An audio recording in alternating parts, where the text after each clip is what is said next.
This video is on finite and infinite sets. A set A is finite if there's some natural number n such that there is a one-to-one correspondence between the set A and the natural numbers 1 through n. Remember, one-to-one correspondence is the same thing as a bijection, so one-to-one and onto. A set that is not finite is an infinite set.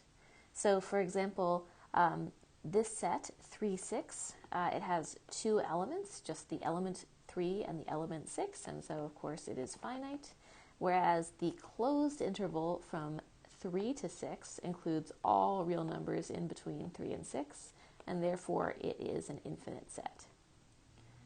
Two sets have the same cardinality, or are equipotent, if there is a one-to-one correspondence from A on to B. That is, if there's a bijection between those two sets. So saying cardinality, I think, is more commonly used. The book uses both equipotent and also uses the term equivalent to describe two sets that have the same cardinality. So, for example, the integers and the even integers have the same cardinality. So let's call the set of even integers 2z, so 0, 2, 4, negative 2, etc. And the even integers is just denoted by z, a bold-faced z. So those two sets have the same cardinality. In order to show that that is true, what we need to do is find some bijection between those two sets. And here's one bijection. F of x is equal to 2 times x. So that's a function, and that function, f, does map the integers to the even integers. Now we want to show that it's both one-to-one and onto.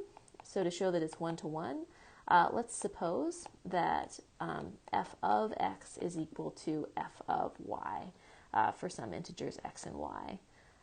Then that means that 2x equals 2y, which of course implies that x is equal to y, and that's exactly what we need to show for one-to-one. We need to show that if two inputs give the same output, then in fact those inputs were equal, so there really is a one-to-one correspondence.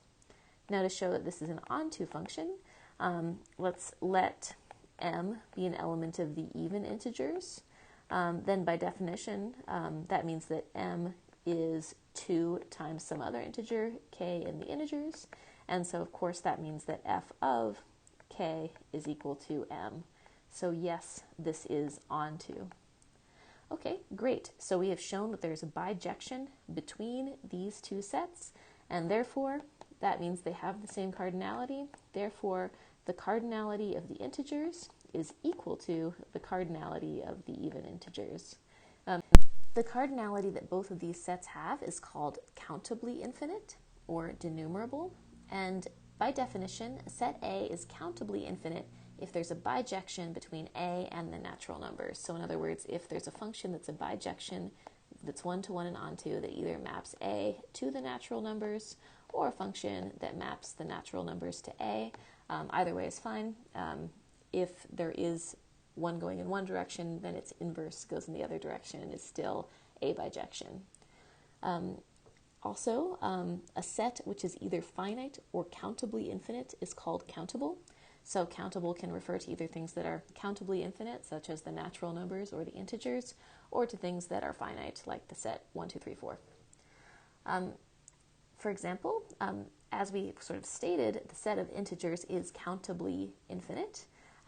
We didn't prove it yet, but in order to prove it, we would need to find some function, such as this.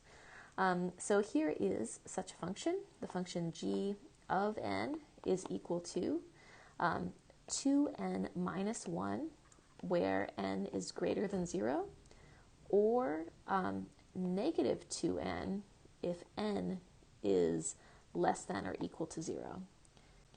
So note that this is going to be a function mapping the integers into the set of natural numbers. So if we take an integer that is greater than 0, then that integer must be 1, 2, 3, 4, etc. So 2 times 1 minus 1, that's 1, and anything for integers greater than 1, it's still going to map to, we see odd natural numbers, whereas if n is less than or equal to 0, we're going to be mapping to a positive even integer. So yes, this does take the integers and map it onto the natural numbers, and it's going to be a homework problem to show that this is a bijection. Okay, so here's a comment. If a function maps a set A to a set B, then if f is injective, then the cardinality of A is going to be less than or equal to the cardinality of B. And if f is surjective, then the cardinality of A is going to be greater than or equal to the cardinality of B. So let's just sort of think to ourselves why that is true.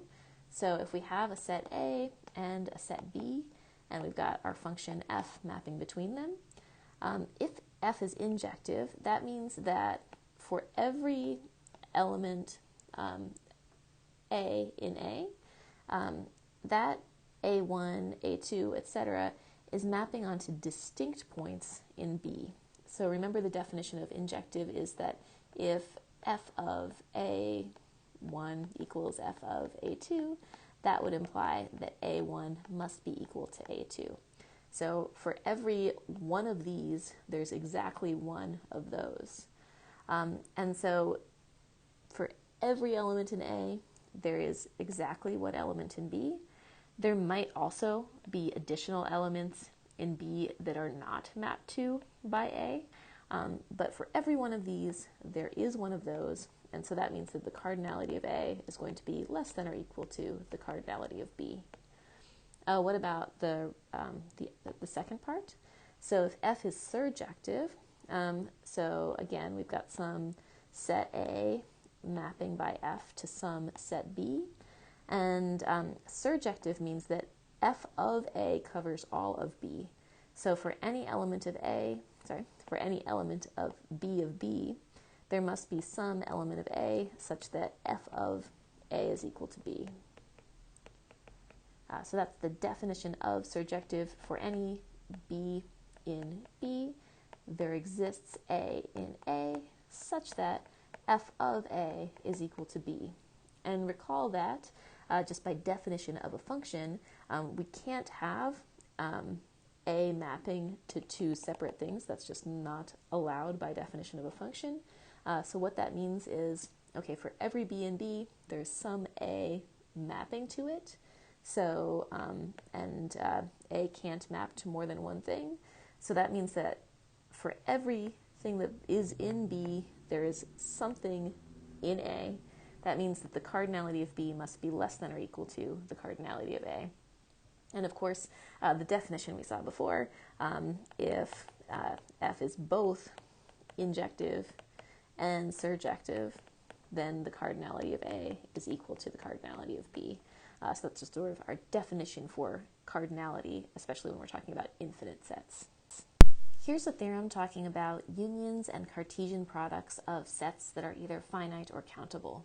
So part 1, if AI is finite for each I, then the union from I equals 1 up to n of AI is finite, and the Cartesian product of the AIs is also finite. So in other words, unions and Cartesian products, or finite unions and finite Cartesian products of finite sets are finite. So that's part 1. Part 2, if each AI is countable, then the union from I equals 1 to infinity of the AIs is also going to be countable. So a countably infinite, and when I say countably infinite, I mean, counting from 1 to infinity, that's 1, 2, 3, 4. There's a natural number of indices there. Countably infinite unions of countable sets are countable. And finally, if each AI is countable, then the Cartesian product AI is also countable. So finite Cartesian product of countable sets is countable. So now let's think about the proof of each of these parts. So part 1, I'm actually letting part 1a be homework, but I promise it's not too tricky, and I'm happy to give a hint if you'd like. For 1b, remember just what the Cartesian product is. So if we're talking about two sets, then remember just the Cartesian product A cross B is equal to the set of ordered pairs A, B, such that A is in A and B is in B. And similarly, if we were talking about the Cartesian product of A1, A2, dot, dot, dot, AN, then these are going to be ordered n tuples A1, A2, dot, dot, dot, AN, such that A1 is in A1, A2 is in A2, and etc. So remember that if the cardinality of A is equal to n and the cardinality of B is equal to m, then the cardinality of the Cartesian product A cross B is equal to n times m. So, we can kind of just see that by looking at the ordered pairs and how many of them will there be. Well, there's m things in this direction and n elements in this direction. So altogether, the number of elements, the number of ordered pairs is going to be m times n. So just inductively then, that means that the cardinality of A1 cross A2 cross dot dot dot cross AN is going to be the cardinality of A1 times the cardinality of A2 times dot dot dot times the cardinality of AN. And whatever that is, that is finite. It's a finite number of finite things multiplied together.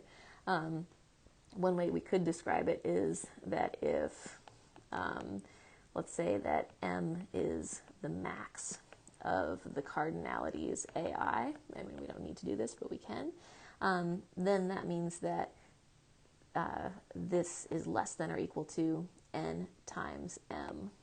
So all we need to show is that it's finite in some way, and n times capital M is going to be finite because each of the AIs themselves are finite. So that is the end of our proof.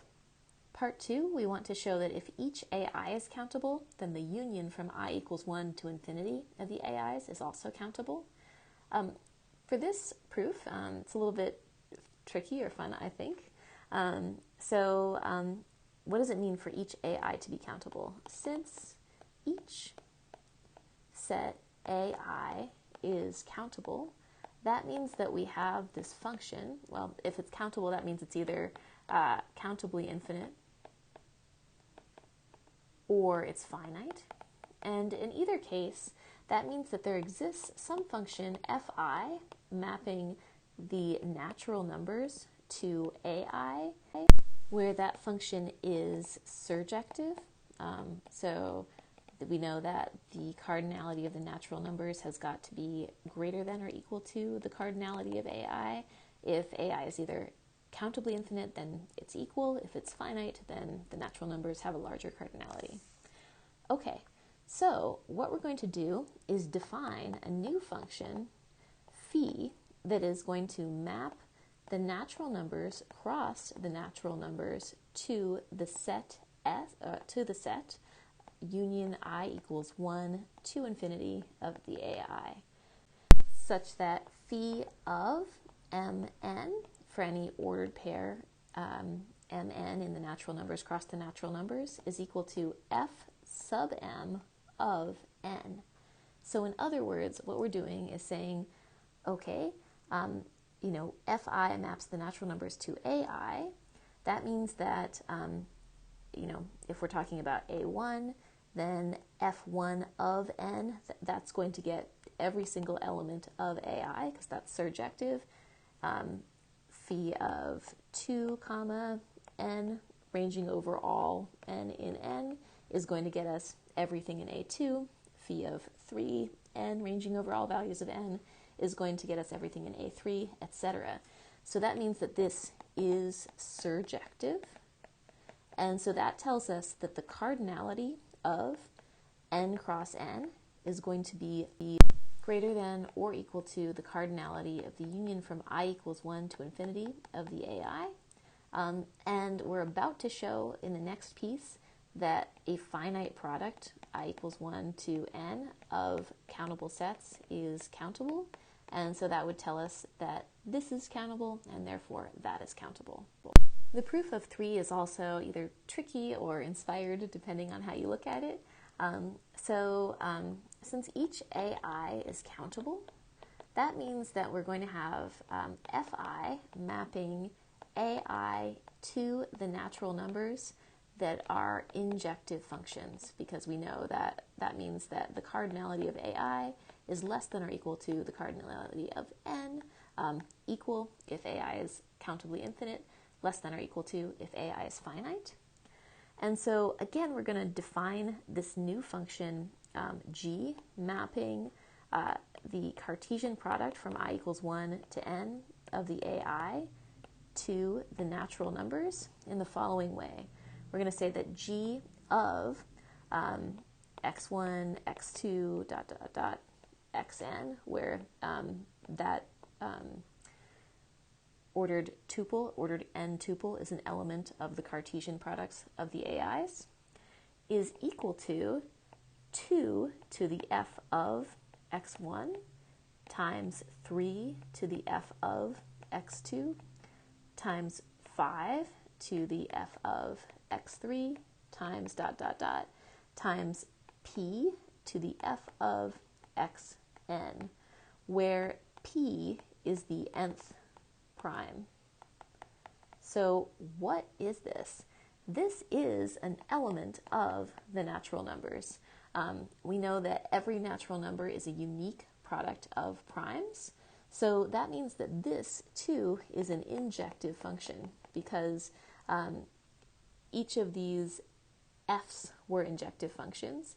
And so so each of these is going to be 1-to-1 onto, or just 1-to-1. So we've got an injective function now from the Cartesian product of the AIs to the set of natural numbers. And therefore, the Cartesian product from I equals 1 to n of the AIs is less than or equal to the cardinality of the natural numbers. There's a similar proof in the book, just for proving that the natural numbers cross the natural numbers is finite, using this product of primes where they just use 2 and 3 as primes. Also, just as a reminder, we proved in proof 1 that there are infinitely many prime numbers, so we're never going to run out of the nth prime.